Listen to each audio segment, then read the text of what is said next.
हम आह भी करते हैं तो हो जाते हैं बदनाम, वो कत्ल भी करते हैं तो चर्चा नहीं होता। दोस्तों, अभी अभी एक बड़ी खबर सामने आ रही है मुफ्ती सलमान अजहरी साहब को लेकर के। वो ये कि मुफ्ती सलमान अजहरी साहब की मुसीबतें अभी कम होने का नाम नहीं ले रही है। आप तमाम लोग जानते हैं कि आज उन्हें कोर्ट में जाना था, कोर्ट में उनकी पेशी थी, जिसके बाद उन्हें बेल मिलने की बात सामने आई थी। कल तो जूनागढ़ की अदालत ने उन्हें रिहा कर दिया, उन्हें बेल दे दिया, लेकिन आज कच्छ की अदालत ने मुफ्ती सलमान अजहरी और उनके चाहने वालों को बड़ा झटका दिया है। आप तमाम लोगों को बता दें दोस्तों कि मुफ्ती सलमान अजहरी साहब को आज बेल नहीं मिला है। और सबसे बड़ी बात जो सामने आ रही है वो ये कि आने वाले 3 दिनों तक मुफ्ती साहब पुलिस कस्टडी में रहेंगे। मतलब साफ है दोस्तों कि मुफ्ती सलमान अजहरी साहब के लिए अगले 3 दिन अब कोई रास्ता नहीं है कि वो जेल से निकलेंगे। लेकिन सवाल ये उठता है कि आखिर उनके साथ ऐसा क्यों हुआ है। आप तमाम लोग जानते हैं कि किस तरह से जूनागढ़ की अदालत ने उन्हें इस बिना पर रिहा किया, कहीं ना कहीं क्योंकि उनके ऊपर जो आरोप था, उनके ऊपर जो इल्जामात थे, उनके ऊपर जिस वजह से इल्जाम लगाया गया था कि आज कुत्तों का दौर है, कल हमारा वक्त आएगा, ये मिसरा, ये शेर का वो जो लाइन था, ये इतना बड़ा गुनाह नहीं था कि उन्हें एंटी टेरर स्क्वाड एटीएस के द्वारा गिरफ्तार किया जाए। उन्हें कंडीशन के सहित उन्हें बेल दिया गया, लेकिन वहां से वो घर नहीं आ सके, घर नहीं लौट सके, अपने चाहने वालों के बीच न जा सके। उन्हें कच्छ की अदालत में जाने के लिए कच्छ पुलिस को पेश कर दिया गया। और आज दोस्तों हम तमाम लोगों की कहा जा सकता है, हम तमाम लोग जो है इस उम्मीद के साथ थे कि मुफ्ती साहब को आज रिहाई दे दी जाएगी, उन्हें बेल मिल जाएगा। लेकिन अभी अभी जो खबर सामने आ रही है वो काफी परेशान करने वाली है और तमाम मुफ्ती सलमान अजहरी के चाहने वाले लोगों को एक करारा झटका लगा है। आपको बता दें दोस्तों कि खुद मुफ्ती सलमान अजहरी साहब के अपने सोशल मीडिया प्लेटफॉर्म पे इस बारे में तमाम जानकारी दे दी गई है। हम आपको बता दें दोस्तों कि ये आप देख पा रहे होंगे स्क्रीन पर, अभी आपको एक तस्वीर दिखाई, एक पोस्ट दिखाई दे रहा है। ये मुफ्ती सलमान अजहरी साहब का अपना ऑफिशियल आईडी है, जिस पर अभी अभी ट्वीट करके ये जानकारी दी गई है कि the Kutch court has extended the police custody of Mufti Salman Azhari for 3 more days. All the followers are requested to pray the safety of Sheikh and maintain peace.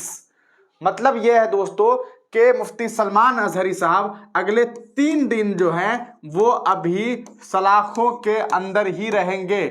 सलाखों के अंदर ही अभी मुफ्ती साहब अगले 3 दिनों तक रहेंगे। उनसे पुलिस कस्टडी में पूछताछ होगी और इसके बारे में मुफ्ती सलमान अजहरी साहब के ऑफिशियल आईडी से यह जानकारी दे दी गई है। दोस्तों आपको बता दें कि मुफ्ती सलमान अजहरी साहब के जो एडमिन हैं उन्होंने ये बात कही है कि जो भी उनके चाहने वाले हैं उनसे गुजारिश है कि वो मुफ्ती साहब के लिए, शेख साहब के लिए, उनके लिए दुआएं मांगे कि अल्लाह उनके लिए आसानी फरमाए, उनके लिए आसान का मामला अता करे। दूसरी बात जो कही गई है वो मेंटेन पीस, शांति बनाए रखें। दोस्तों आप तमाम लोग शांतिपूर्ण तरीके से विरोध प्रदर्शन करिए, आपको जिस तरह से विरोध करना है, लेकिन वो संवैधानिक तरीका होना चाहिए। क्योंकि आपको बता दूं दोस्तों कि जूनागढ़ में, जी हां, जूनागढ़ में जब यही मामला सामने आया, आपने देखा कि किस तरह से पुलिस थाने के बाहर लोगों का जो है लाखों की तादाद में जमावड़ा लग गया, जिसकी हजारों की तादाद में, लाखों नहीं हजारों की तादाद में जो है जमावड़ा लगा, जिसके बाद ये देखा गया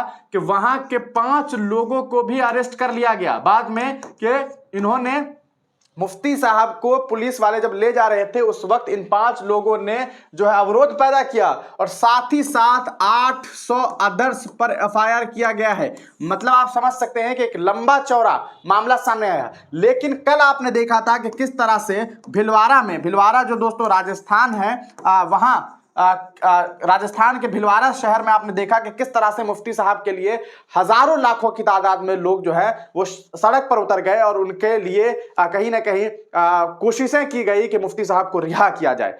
तो लेकिन इसका कोई खास फायदा अभी दिखने को नहीं मिल रहा है। मुफ्ती साहब के लिए जो खबर आ रही है वो ये कि उन्हें 3 दिन और जेल में रहना होगा, उन्हें पुलिस कस्टडी में रहना होगा।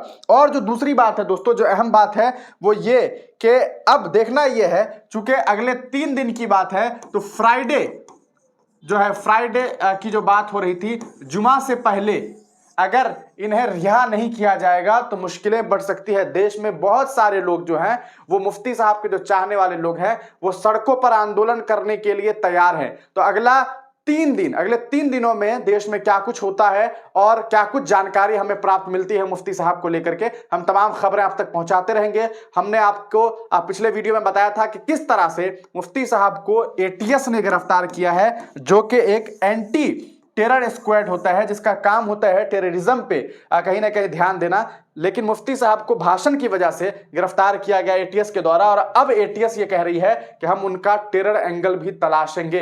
हम इसके बारे में आपको और भी डिटेल वीडियो में अगली वीडियो में और बताते रहेंगे। हम लगातार मुफ्ती साहब के को लेकर के आवाज उठा रहे हैं और उनको लेकर के तमाम अपडेट आप तक पहुंचा रहे हैं। तब तक के लिए दीजिए इजाजत। चैनल को जरूर सब्सक्राइब कर लीजिएगा, क्योंकि यहां पर आपको बहुत सही और सटीक जानकारी मुफ्ती साहब के बारे में मिलती रहेगी। हम देर आएंगे, दुरुस्त आएंगे, लेकिन आप तक तमाम खबरें पहुंचाते रहेंगे।